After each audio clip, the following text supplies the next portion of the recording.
안녕하세요. 투자가 카일입니다. 요즘에 부동산 상황을 보면은 힘들어 하시는 분들이 너무 많아요. 그리고 또 급매물 물량이 늘어나고 있습니다. 뭐 아파트, 뭐 빌딩, 뭐 상가, 오피스텔, 지산 뭐 다 난리 난 것 같아요. 다들 급매물 물량이 많이 늘어나고 있고요. 그리고 부동산 고수분들, 뭐 부동산 전문가분들 이런 분들도 굉장히 힘들어 하시고, 특히 지난 상승장에서 최근의 상승장 있잖아요. 그 전에 하락장을 맛보지 못하신 그런 초보 강사님들, 그런 분들이 지난 상승장에 사실 굉장히 잘난 체 많이 하셨잖아요. 뭐 이런 분들도 많이 힘들어 하시고, 그리고 또 경력이 오래되신 분들도 이번 하락장에 힘들어 하시는 분들이 꽤 있어요. 좀 심하게 얘기하면은 좀 이름이 알려지고 유명하신 분들도 돈 빌려달라는 얘기도 수강생들한테 뭐 그런 얘기 하시는 분들도 있고, 또 심하게 얘기하면은 그 유명한 부동산 전문가, 부동산 강사 이런 분들 중에 돌아가신 분도 있죠. 뭐 그분이 꼭 이번 하락장 때문에 돌아가셨다 이렇게 나오지는 않지만 분위기가 하여튼 좋지 않은 건 사실입니다. 부동산 분들이 저한테 참 메시지를 많이 보내요. 그럼 메시지를 받을 때 느끼는 게, 야, 요새 진짜 급매물, 급급매물이 정말 점점 더 많아지고 있구나 라는 생각을 합니다. 경매도 많아지고 있고요. 그래서 그냥 하나씩 제가 멘트를 한번 간단하게 해볼게요.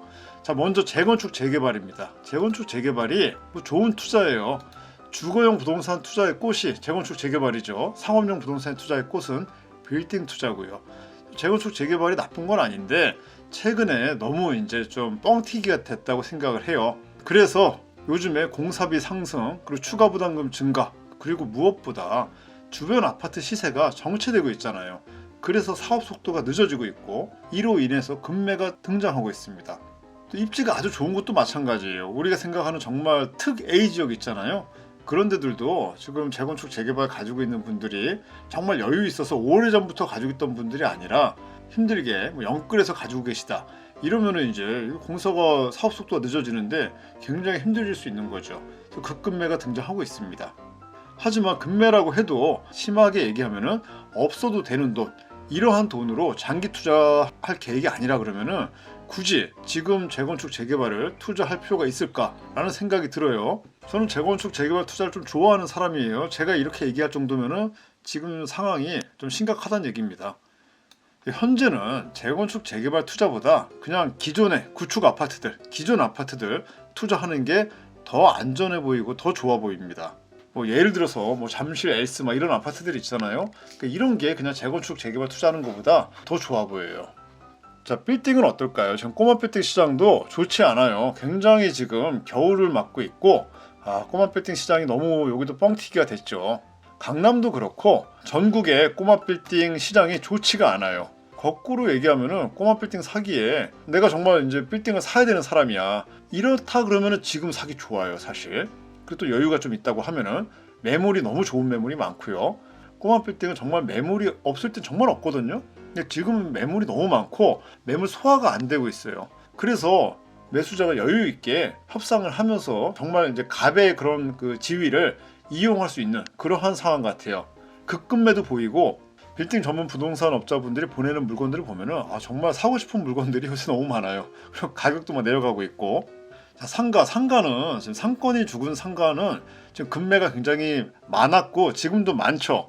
이게 지금 상권이 살아날 기미가 안 보입니다. 코로나 사태를 이제 저희가 극복을 했지만 그래도 상권이 죽은 데는 살아나기가 참 힘든 것 같아요. 앞으로도 상권이 죽은 상가는 투자하기 좋지 않다고 생각해요. 상권 죽은 상가는 아무리 싸도 투자는 금물입니다. 이 개인적인 생각이에요. 자, 오피스텔은 어떨까요? 오피스텔은 아파트, 투룸 등의 아파트 대체제로서의 오피스텔이 많이 힘들어요. 특히 럭셔리 오피스텔 투자 이런 부분은 이제 더 힘든 거죠. 하지만 원룸 그리고 1.5룸 원래 저렴했던 이제 그런 오피스텔은 그냥 버틸만 하죠. 저는 장기적으로 서울에 그 1인 주거 형태가 굉장히 많아질 거고, 또 월세 시장이 굉장히 점점 더 늘어날 거라고 생각을 하거든요. 외국의 대도시처럼 벌써 그렇게 되고 있죠. 그리고 지금 이제 오피스텔 같은 경우에 월세 계약을 하면은 대부분 올려서 계약합니다. 다들 이제 전세 내줘서 계약하잖아요. 그래서 오피스텔 월세는 계속 올리면서 재계약을 하고 있어요. 저는 그래서 오피스텔 원룸, 1.5룸 원래 저렴했던 오피스텔들은 그냥 뭐 괜찮은 것 같아요. 자, 지식산업센터 아파트 대체제로서의 지산은 완전 폭망입니다. 지산 투자를 추천했던 자칭 부동산 고수들, 전문가들 그런 사람들 잊으면 안 돼요. 나쁜 사람들이야, 그 사람들. 아무리 투자는 본인 책임이라고 해도 그들이 추천 때문에 늦게 지산 투자에 들어가서 손해본 수강생들이 많아요. 지산 투자는 내가 사업을 하면서 지산을 보유하거나 혹은 이제 월세 수익을 위해서 서울의 역세권에 그런 지산 투자, 그런 거 나쁘지 않아요. 하지만 지산으로 시세 차익을 노리는 그런 발상 자체가 이상한 거예요. 자, 이런 이상한 부분이 현재 지산 시장에서는 지금 바로 잡히고 있습니다. 지산의 공실은 해결되기가 힘들어요, 앞으로도. 자, 지산 투자에서 물린 분들은 어떻게 할까요? 내 지산이 그 위치, 입지가 참 중요해요. 입지가 좋아서 빠져나올 수 있는 그런 기회가 있으면 몰라도 저기 좀 정말 입지 안 좋은데 지산이 너무 많이 분양됐잖아요. 그런데 여러 채 가지고 있는 분들은 좀 가슴이 아픈 얘기인데 그냥 손실 처리하는 거밖에 없는 것 같아요. 자, 빌라는 어떨까요? 빌라 전세 사기 등으로 빌라 가격이 너무 저렴하고 빌라 시장이 그냥 초토화됐어요. 빌라 급급매가 너무나도 흔했고 지금도 굉장히 많죠. 하지만 이게 빌라가 비싼 건 이상하죠. 하지만 지금은 너무 싼 빌라가 많아 보여요. 그래서 아주 싸다는 전제 하에서 빌라 구매도 저는 괜찮아 보입니다. 하지만 투자할 때 이제 순서가 있습니다. 이게 투자금이 적을 때는 이제 빌라 투자를 막 할 수 있어요. 하지만 투자금이 많아지면은 빌라 해서 돈이 벌릴 게 확실하다고 해도 눈에 보여도 투자 안 합니다. 왜냐하면은 귀찮기 때문에. 그러니까 이게 투자금이 덩치가 커지면은 투자 수익률보다 절대 수익을 추구하게 되거든요. 그래서 이게 다 순서가 있어요. 처음에 우리가 부동산 투자할 때는 빌라 같은 거 투자하다가 나중에는 빌딩 투자로 가는 거죠. 예를 들어서 자, 어떤 부동산이든 지금 가격은 최고점 대비해서 매우 저렴한 편이에요.